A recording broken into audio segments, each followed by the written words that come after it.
একটি শ্যাকরার দোকান ছিল। বড় ভক্ত, পরম বৈষ্ণব, গলায় মালা, কপালে তিলক, হস্তে হরিনামের মালা।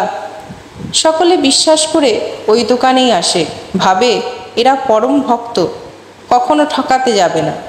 একদল খদ্দের এলে দেখত কোনো কারিগর বলছে কেশব কেশব, আর একজন কারিগর খানিক পরে করছে গোপাল গোপাল, আবার খানিকক্ষণ পরে একজন কারিগর বলছে হরি হরি, তারপর কেউ বলছে হর হর।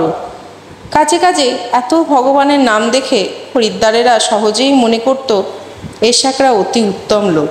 কিন্তু ব্যাপারটা কি জানো?